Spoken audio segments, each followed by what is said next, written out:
Welcome to your cozy corner of calm.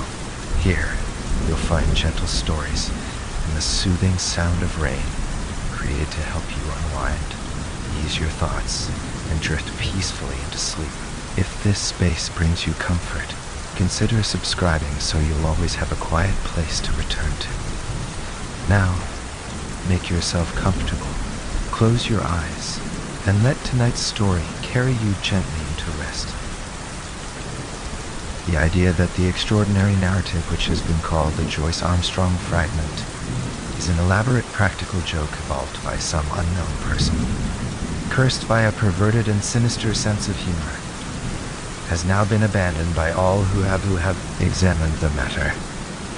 The most macabre and imaginative of plotters would hesitate before linking his morbid fancies with the unquestioned and tragic facts which reinforce the statement. Though the assertions contained in it are amazing and even monstrous, it is nonetheless forcing itself upon the general intelligence that they are true, and that we must readjust our ideas to the new situation. This world of ours appears to be separated by a slight and precarious margin of safety from a most singular and unexpected danger. I will endeavor in this narrative, which reproduces the original document in its necessarily somewhat fragmentary form, to lay before the reader the whole of the facts up to date, prefacing my statement by saying that if there be any who doubt the narrative of Joyce Armstrong, there can be no question at all as to the facts concerning Lieutenant Myrtle R.N. and Mr. Hayconger,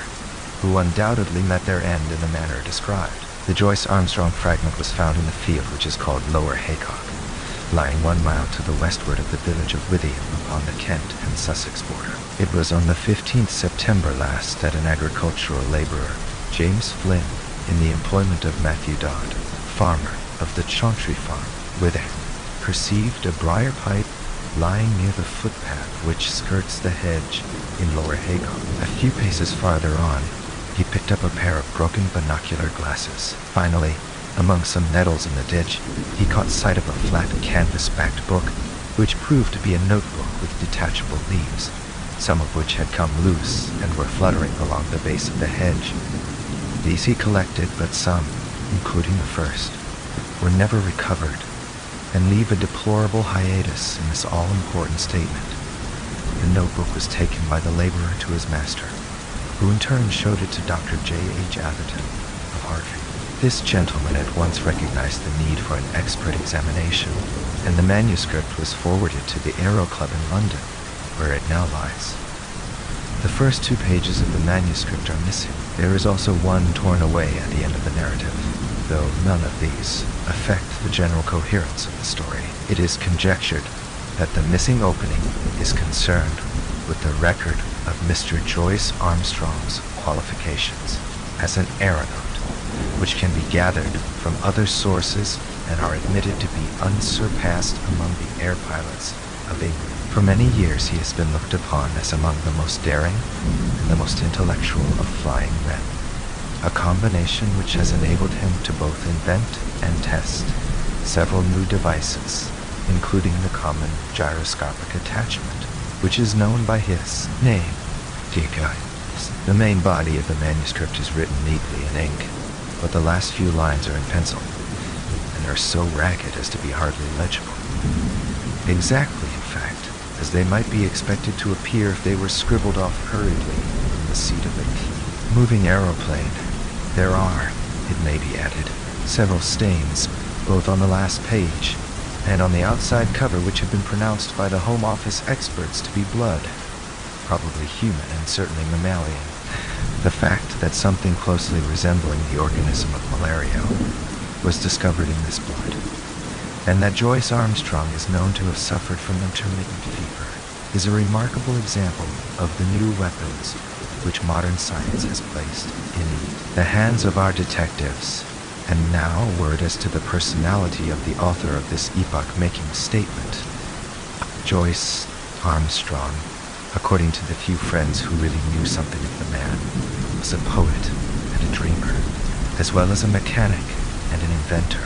He was a man of considerable wealth, much of which he had spent in the pursuit of his aeronautical hobby. He had 4 private aeroplanes in his hangars near Devizes, and is said to have made no fewer than 170 ascents in the course of last year. He was a retiring man with dark moods, in which he would avoid the society of his fellows. Captain Dangerfield, who knew him better than anyone, says that there were times when his eccentricity threatened to develop into something more serious. His habit of carrying a shotgun with him in his aeroplane was one manifestation of it. Another was the morbid effect which the fall of Lieutenant Myrtle had upon his mind. Myrtle, who was attempting the height record, fell from an altitude of something over 30,000 feet. Horrible to narrate, his head was entirely obliterated, though his body and limbs preserved their configuration. At every gathering of airmen, Joyce Armstrong, according to Dangerfield, would ask, with an enigmatic smile, "And where, pray, is Myrtle's head?" Too, on another occasion after dinner, at the mess of the flying school on Salisbury Plain, he started a debate as to what will be the most permanent danger which airmen will have to encounter. Having listened to successive opinions as to air pockets, faulty construction, and overbanking, he ended by shrugging his shoulders and refusing to put forward his own views, though he gave the impression that they differed from any advanced by his companions. It is worth remarking that after his own complete disappearance, it was found that his private affairs were arranged with a precision which may show that he had a strong premonition of disaster. With these essential explanations, I will now give the narrative exactly as it stands, beginning at page 3 of the blood-soaked notebook. Nevertheless, when I dined at Rheims with Caselli and Gustav Raymond, I found that neither of them was aware of any particular danger in the higher layers of the atmosphere. I did not actually say what was in my thoughts, but I got so near to it that if they had any corresponding idea, they could not have failed to express it. But then they are 2 empty, vainglorious fellows with no thought beyond seeing their silly names in the newspaper.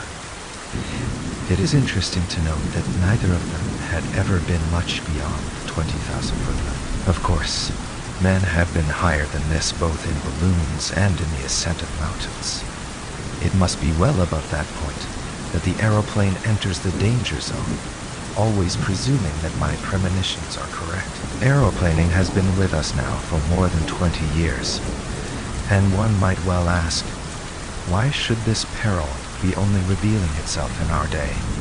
The answer is obvious. In the old days of weak engines, when 100 horsepower gnome or green was considered ample for every need, the flights were very restricted. Now that 300 horsepower is the rule rather than the exception, visits to the upper layers have become easier and more common. Some of us can remember how, in our youth, Garros made a worldwide reputation by attaining 19,000 feet, and it was considered a remarkable achievement to fly over the Alps. Our standard now has been immeasurably raised, and there are 20 high flights for one in former years.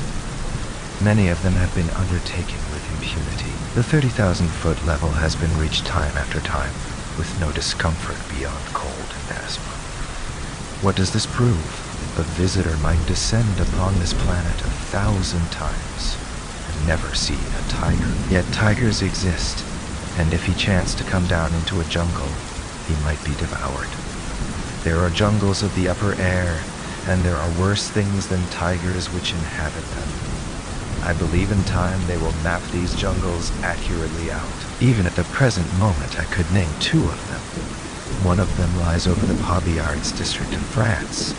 Another is just over my head as I write here in my house in Wiltshire. I rather think there is a third in the Homburg-Wiesbaden district. It was the disappearance of the airmen that first set me thinking. Of course, everyone said that they had fallen into the sea, but that did not satisfy me at all. First, there was Verrier in France. His machine was found near Bayonne, but they never got his body. There was the case of Baxter also, who vanished, though his engine and some of the iron fixings were found in a wood in Leicestershire. In that case, Dr. Middleton, of Amesbury, who was watching the flight with a telescope, declares that just before the clouds obscured the view, he saw the machine, which was at an enormous height, suddenly rise perpendicularly upwards in a succession of jerks in a manner that he would have thought to be impossible. That was the last scene of Baxter. There was a correspondence in the papers, but it never led to anything. There were several other similar cases. And then there was the death of Hayconnor. What a cackle there was about an unsolved mystery of the air. And what columns in the halfpenny papers. And yet, how little was ever done to get to the bottom of the business. He came down in a tremendous volplane from an unknown height. He never got off his machine and died in his pilot's seat. Died of what? Heart disease, said the doctors. Rubbish. Hayconnor's heart was as sound as mine is. What did Venables say? Venables was the only man who was at his side when he died. He said that he was shivering and looked like a man who had been badly scared. Died of fright, said Venables, but could not imagine what he was frightened about. Only said one word to Venables, which sounded like monstrous. They could make nothing of that at the inquest, but I could make something of it. Monsters. That was the last word of poor Harry Hayconnor. And he did die of fright, just as Venables thought. And then there was Myrtle's head. Do you really believe? Does anybody really believe that a man's head could be driven clean into his body by the force of a fall? Well, perhaps it may be possible. But I, for one, have never believed that it was so with Myrtle. And the grease upon his clothes, all slimy with grease, said somebody at the inquest. Queer that nobody got thinking after that. I did. But then, I had been thinking for a good long time. I've made 3 ascents. How Dangerfield used to chaff me about my shotgun. But I've never been high enough. Now, with this new, light Paul Verner machine and its 175 Roper, I should easily touch the 30,000 tomorrow. I'll have a shot at the record. Maybe I shall have a shot at something else as well. Of course, it's dangerous. If a fellow wants to avoid danger, he had best keep out of flying altogether and subside finally into flannel slippers and a dressing gown. But I'll visit the air jungle tomorrow, and if there's anything there, I shall know it. If I return, I'll find myself a bit of a celebrity. If I don't, this notebook may explain what I'm trying to do and how I lost my life in doing it. But no drivel about accidents or mysteries, if you please. I chose my Paul Verner monoplane for the job. There's nothing like a monoplane when real work is to be done. Beaumont found that out in very early days. For one thing, it doesn't mind damp, and the weather looks as if we should be in the clouds all the time. It's a bonny little model and answers my hand like a tender-mouthed horse. The engine is a 10-cylinder rotary Rover, working up to 175. It has all the modern improvements: enclosed fuselage, high-curved landing skids, brakes, gyroscopic steadiers, and 3 speeds, worked by an alteration of the angle of the planes upon the Venetian blind principle. I took a shotgun with me, and a dozen cartridges filled with buckshot. You should have seen the face of Perkins, my old mechanic, when I directed him to put them in. I was dressed like an Arctic explorer, with 2 jerseys under my overalls, thick socks inside my padded boots, a storm cap with flaps, and my top goggles. It was stifling outside the hangars, but I was going for the summit of the Himalayas, and had to dress for the part. Perkins knew there was something wrong, and implored me to take him with me. Perhaps I should if I were using the biplane, but a monoplane is a one-man show, if you want to get the last foot of life out of it. Of course, I took an oxygen bag. The man who goes for the altitude record without one will either be frozen or smothered, or both. I had a good look at the planes, the rudder bar, and the elevating lever before I got in. Everything was in order so far as I could see. Then I switched on my engine and found that she was running sweetly. When they let her go, she rose almost at once upon the lowest speed. I circled my home field once or twice just to warm her up, and then with a wave to Perkins and the others, I flattened out my planes and put her on her highest. She skimmed like a swallow down wind for 8 or 10 miles until I turned her nose up a little. and she began to climb in a great spiral for the cloud bank above me. It's all important to rise slowly and adapt yourself to the pressure as you go. It was a close, warm day for an English September, and there was the hush and heaviness of impending rain. Now and then there came sudden puffs of wind from the southwest, one of them so gusty and unexpected that it caught me napping and turned me half round for an instant. I remember the time when gusts and whirls and air pockets used to be things of danger, before we learned to put an overmastering power into our engines. Just as I reached the cloud banks, with the altimeter marking 3,000, down came the rain. My word, how it poured. It drummed upon my wings and lashed against my face, blurring my glasses so that I could hardly see.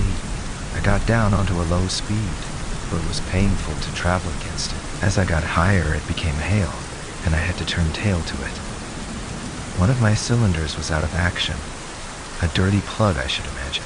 But still, I was rising steadily with plenty of power. After a bit, the trouble passed, whatever it was, and I heard the full, deep-throated purr. The 10 singing as one. That's where the beauty of our modern silencers comes in. We can at last control our engines by ear. How they squeal and squeak and sob when they are in trouble.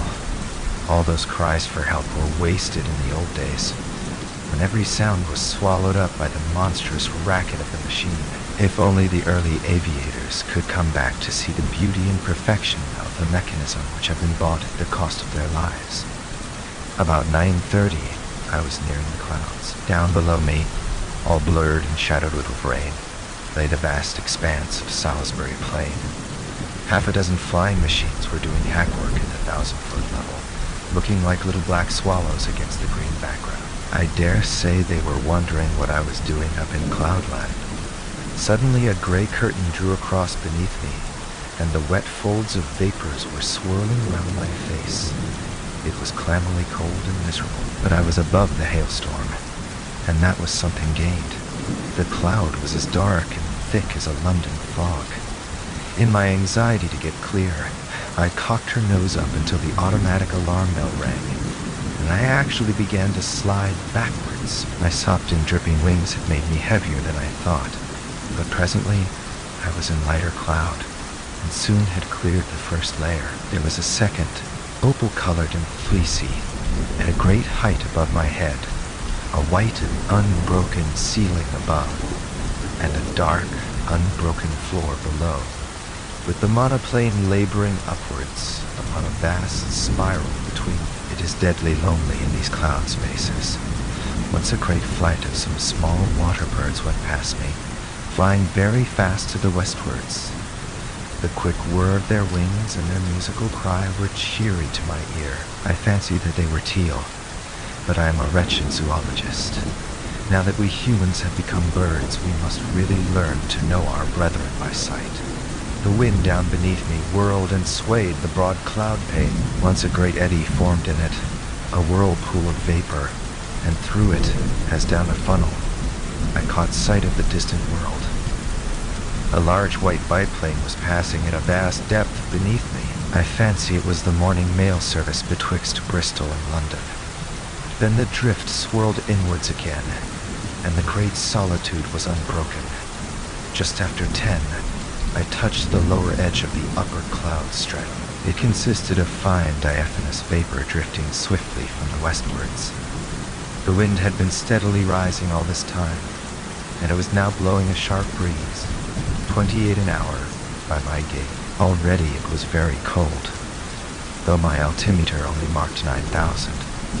The engines were working beautifully, and we went droning steadily upwards. The cloud bank was thicker than I had expected, but at last it thinned out into a golden mist before me, and then, in an instant, I had shot out from it, and there was an unclouded sky, and a brilliant sun above my head, all blue and gold above, all blue and gold above, shining silver below, one vast glimmering plain as far as my eyes could reach.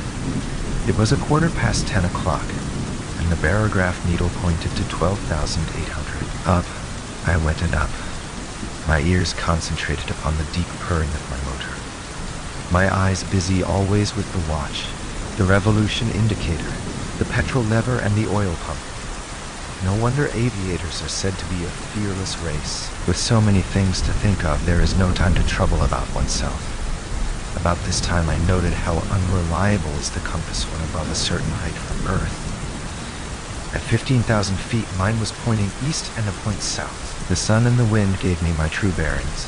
A 3. I had hoped to reach an eternal stillness in these high altitudes, but with every 1,000 feet of ascent, the gale grew stronger. My machine groaned and trembled in every joint and rivet as she faced it, and swept away like a sheet of paper when I banked her on the turn, skimming downwind at a greater pace, perhaps, than ever mortal man has moved. Yet, I had always to turn again and tack up in the wind's eye, for it was not merely a height record that I was after. By all my calculations, it was above Little Wiltshire, my air jungle lay, and all my labor might be lost if I struck the outer layers at some farther point. When I reached the 19,000-foot level, which was about midday, the wind was so severe that I looked with some anxiety to the stays of my wings, expecting momentarily to see them snap or slacken. I even cast loose the parachute behind me and fastened its hook into the ring of my leathern belt so as to be ready for the worst.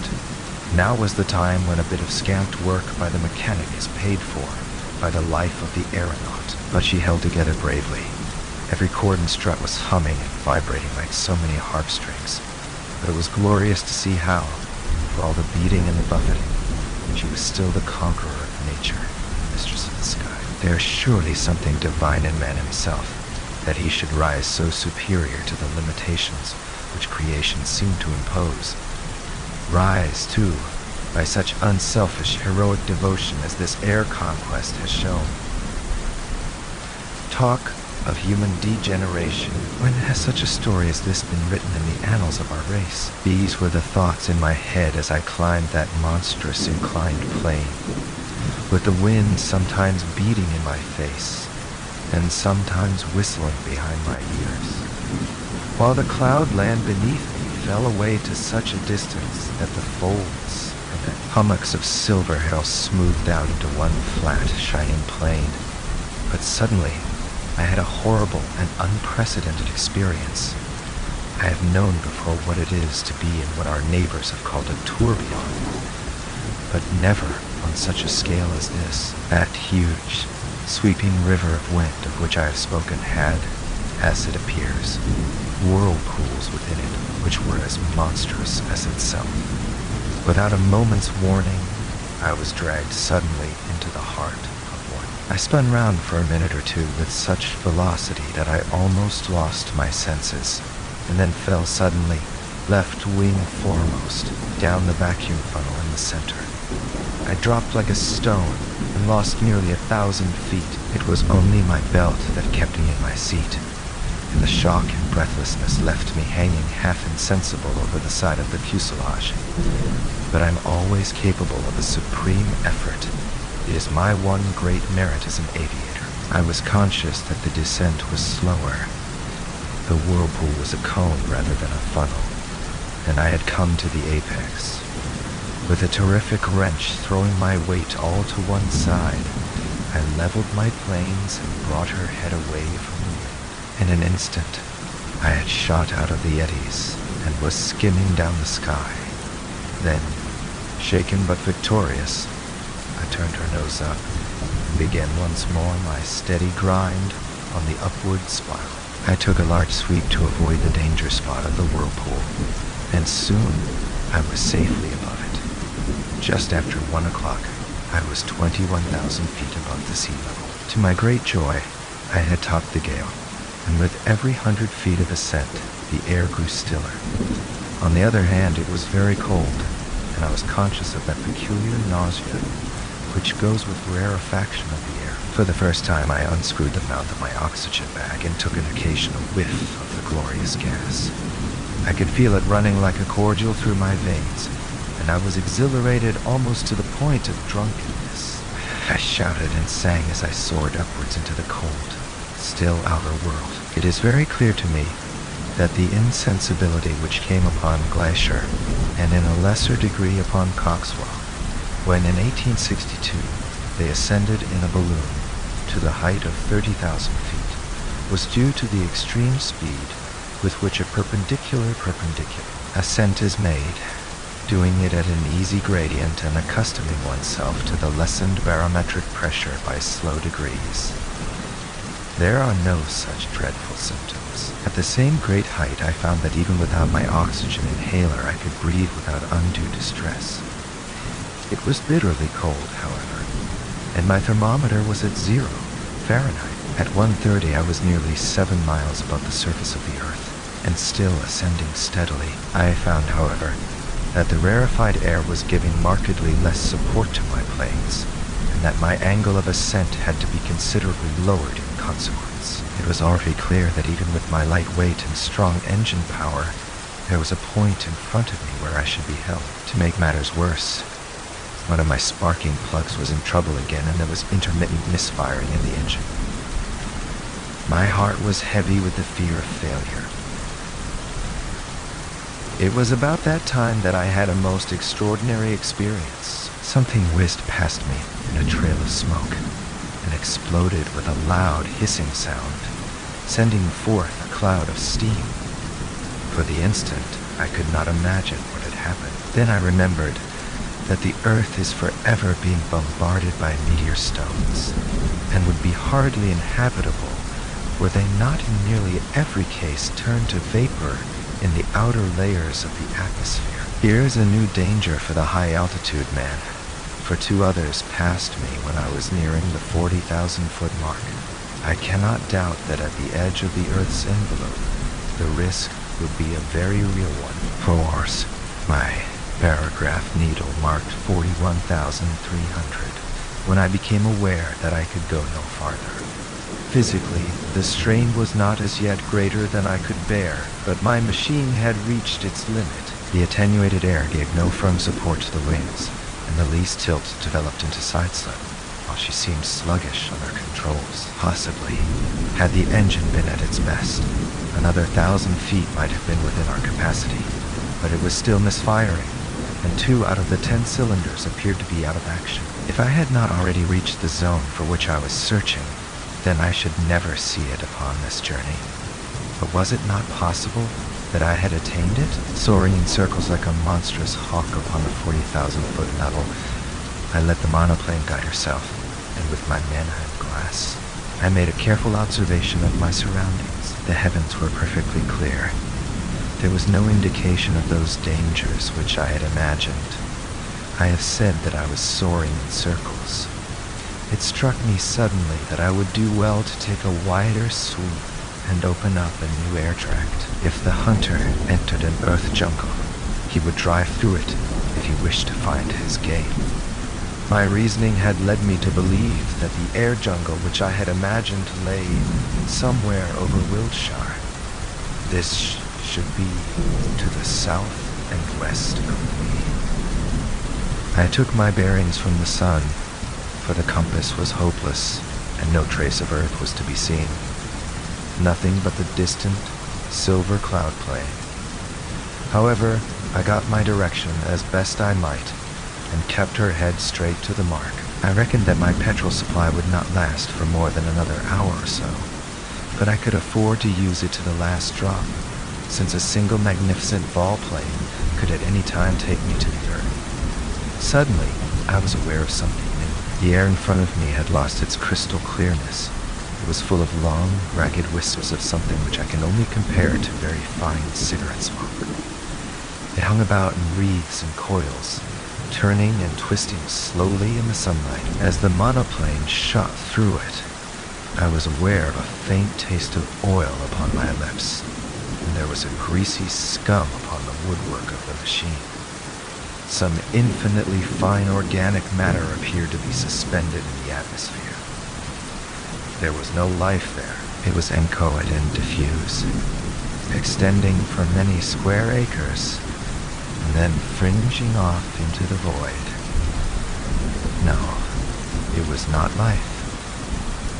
But might it not be the remains of life? Above all, Might it not be the food of life, of monstrous life, even as the humble grease of the ocean is the food for the mighty whale? The thought was in my mind when my eyes looked upwards, and I saw the most wonderful vision that ever man has seen. Can I hope to convey it to you, even as I saw it myself last Thursday? Conceive a jellyfish such as sails in our summer seas, bell-shaped and of enormous size, far larger, I should judge, than the dome of St. Paul's. It was of a light pink color veined with a delicate green, but the whole huge fabric so tenuous that it was but a fairy outline against the dark blue sky. It pulsated with a delicate and regular rhythm. From it there depended two long, drooping green tentacles, which swayed slowly backwards and forwards.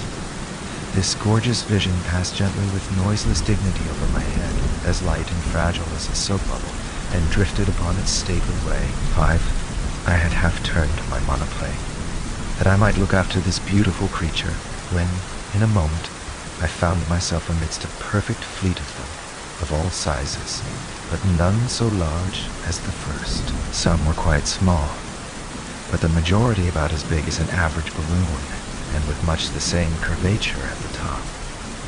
There was in them a delicacy of texture and coloring which reminded me of the finest Venetian glass. Pale shades of pink and green were the prevailing tints, but all had a lovely iridescence where the sun shimmered through their dainty forms. Some hundreds of them drifted past me, a wonderful fairy squadron of strange, unknown argosies of the sky, creatures whose forms and substance were so attuned to these pure heights that one could not conceive anything so delicate within actual sight or sound of earth. But soon my attention was drawn to a new phenomenon, the serpents of the outer air. These were long, thin, fantastic coils of vapor-like material, which turned and twisted with great speed, flying round and round at such a pace that the eyes could hardly follow them.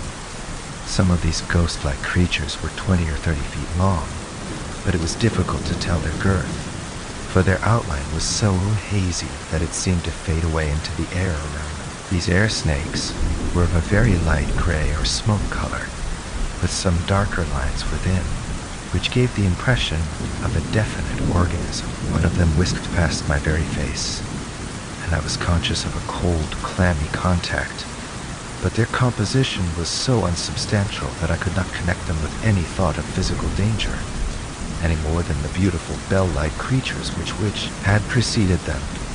There was no more solidity in their frames than in the floating spume from the broken wave. But a more terrible experience was in store for me. Floating downwards from a great height, there came a purplish patch of vapor, small as I saw it first, but rapidly enlarging as it approached me, until it appeared to be hundreds of square feet in size. Though fashioned of some transparent, jelly-like substance, it was nonetheless of much more definite outline and solid consistence than anything which I had seen before. There were more traces, too, of a physical organization, especially two vast, shadowy circular plates upon either side, which may have been eyes, and a perfectly solid white projection between them, which was as curved and cruel as the beak of a vulture.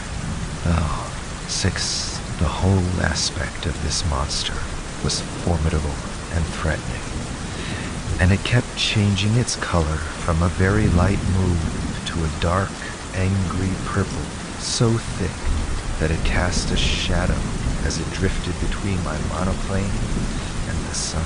On the upper curve of its huge body, there were 3 great projections which I can only describe as enormous bubbles, and I was convinced as I looked at them that they were charged with some extremely light gas which served to buoy up the misshapen and semi-solid mass in the rarefied air.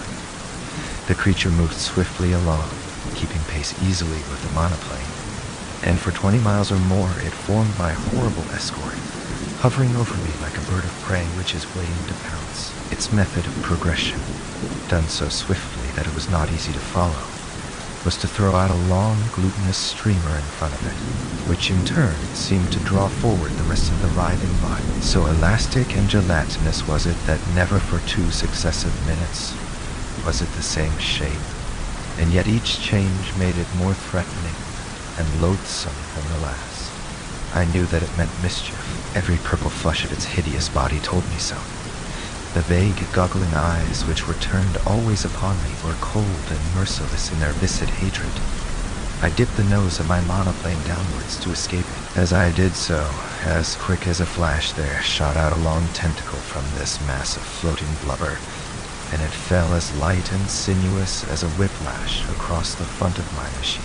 There was a loud hiss as it lay for a moment across the hot engine, and it whisked itself into the air again, while the huge, flat body drew itself together as if in sudden pain. I dipped to a vol peak, but again a tentacle fell over the monoplane and was shorn off by the propeller as easily as it might have cut through a smoke wreath. A long, gliding, sticky, serpent-like coil came from behind and caught me round the waist, dragging me out of the fuselage. I tore at it, my fingers sinking into the smooth, glue-like surface, and for an instant I disengaged myself, but only to be caught round the boot by another coil, which gave me a jerk that tilted me almost onto my back. As I fell over, I blazed off both barrels of my gun, though. Indeed, it was like attacking an elephant with a pea shooter. To imagine that any human weapon could cripple that mighty bullet. And yet I aimed better than I knew, for, with a loud report, one of the great blisters upon the creature's back exploded with the puncture of the buckshot. It was very clear that my conjecture was right, and that these vast, clear bladders were distended with some lifting gas. For in an instant, the huge, cloud-like body turned sideways, writhing desperately to find its balance, while the white beak snapped and gaped in horrible fury. But already I had shot away on the steepest glide that I dared to attempt, my engine still full on, the flying propeller and the force of gravity shooting me downwards like an aerolite. Far behind me, I saw a dull, purplish smudge growing swiftly smaller and merging into the blue sky behind it. I was safe out of the deadly jungle of the outer air. Once out of danger, I throttled my engine, for nothing tears a machine to pieces quicker than running on full power from a height. It was a glorious spiral volplane from nearly 8 miles of altitude, first to the level of the silver cloud bank, then to that of the storm cloud beneath it, and finally, in beating rain, to the surface of the earth. I saw the Bristol Channel beneath me as I broke from the clouds, but having still some petrol in my tank, I got 20 miles inland before I found myself stranded in a field half a mile from the village of Ashcombe. There, I got 3 tins of petrol from a passing motor car, and at 10 minutes past 6 that evening, I alighted gently in my own home meadow at Devizes. After such a journey as no mortal upon earth has ever yet taken and lived to tell the tale, I have seen the beauty, and I have seen the horror of the heights, and greater beauty, or greater horror, than that is not within the ken of man. And now, it is my plan to go once again before I give my results to the world. My reason for this is that I must surely have something to show by way of proof before I lay such a tale before my fellow men. It is true that others will soon follow and will confirm what I have said, and yet I should wish to carry conviction from the first. Those lovely iridescent bubbles of the air should not be hard to capture. They drift slowly upon their way, and the swift monoplane could intercept their leisurely course. It is likely enough that they would dissolve in the heavier layers of the atmosphere, and that some small heap of amorphous jelly might be all that I should bring to earth with me. And yet something there would surely be by which I could substantiate my story. Yes, I will go, even if I run a risk by doing so. These purple horrors would not seem to be numerous. It is probable that I shall not see one. If I do, I shall dive at once. At the worst, there is always the shotgun, and my knowledge of here a page of the manuscript is unfortunately missing. On the next page is written, in large, straggling writing, a 743,000 feet. I shall never see Earth again. They are beneath me. 3 of them. God help me. It is a dreadful death to die. Such in its entirety is the Joyce Armstrong statement. Of the man, nothing has since been seen. Pieces of his shattered monoplane have been picked up in the preserves of Mr. Bud Lushington upon the borders of Kent and Sussex, within a few miles of the spot where the notebook was discovered. If the unfortunate aviator's theory is correct that this air jungle, as he called it, existed only over the southwest of England, then it would seem that he had fled from it at the full speed of his monoplane, but had been overtaken and devoured by these horrible creatures at some spot in the outer atmosphere above the place where the grim relics were found. The picture of that monoplane skimming down the sky, with the nameless terrors flying as swiftly beneath it, and cutting it off always from the earth while they gradually closed in upon their victim, is one upon which a man who valued his sanity prefer not to dwell. There are many, as I am aware, who still jeer at the facts which I have here set down, how I lost my life in doing it. But no drivel about accidents or mysteries, if you please.